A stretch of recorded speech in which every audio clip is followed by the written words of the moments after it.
And how do you feel at this moment, breaking through, winning this game after not having won a game in over 5 years?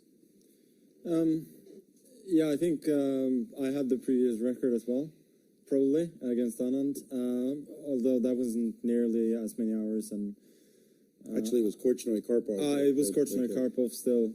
Yeah, the one where he tried to win with the bishop and wrong pawn. Is that correct? Yeah. Okay. Anyway, that's yeah. Somebody told me after the game. Obviously, I'm elated to get this result. Was never easy, nor, I mean, frankly, should it be?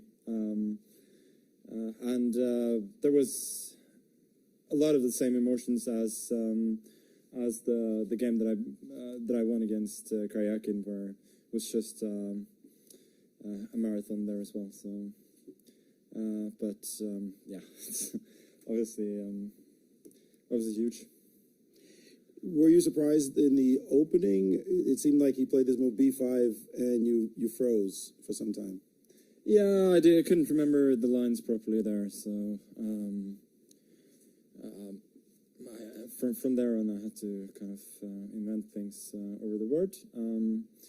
Any case, I think after that, it was fairly balanced most of the time. Yeah, and congratulations on a tough fight. I know this is not the result you wanted, of course, but can you contextualize the struggle that the game was and your feelings about it?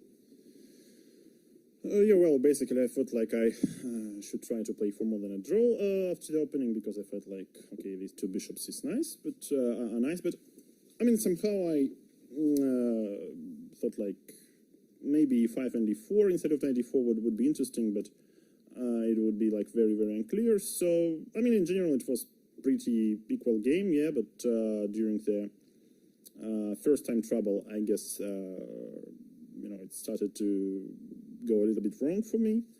And then, of course, you know, this queen e4 was unnecessary, just like play king g6, king h7, and this is like very likely a draw. But, I mean, anyway, I would say that Magnus managed to capitalize on very few chances he got. He got this game, so that's like very nice of him. But in general, I believe even this queen against knight in rook and two pawns should be a draw. But yeah, once you play, it's basically blitz.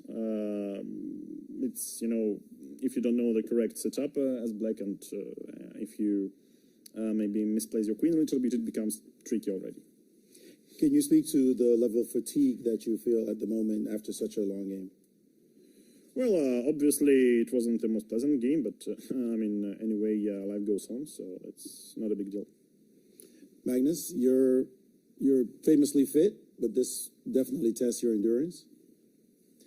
Sure, but I think that's the way it is. As I said, it shouldn't be easy in a World Championship match, and you have to try for every chance, no matter how small it is. And part of it was by design at some point that I thought I should make the game as long as possible, so that we would both be as tired as possible when the critical moment came, and yeah, that turned out to be a good strategy. Don't want to ask about too many moves, but there was a moment in the game you played rook d1 when you could have played rook c to c2, which after he played bishop b2. Did you see this move as a possible winning chance for you, or did you think about the move? Sorry, what was that? So I played rook d1? You played rook c5, you played queen d6, you played rook d1, and you had rook c2 attacking his bishop, and you had a chance after bishop a3 to play for knight f4 and rook d7, etc. Was a strong attack. Knight f4, if he takes on b4? The queen's on d6, so his queen's under attack after knight f4. Yeah, so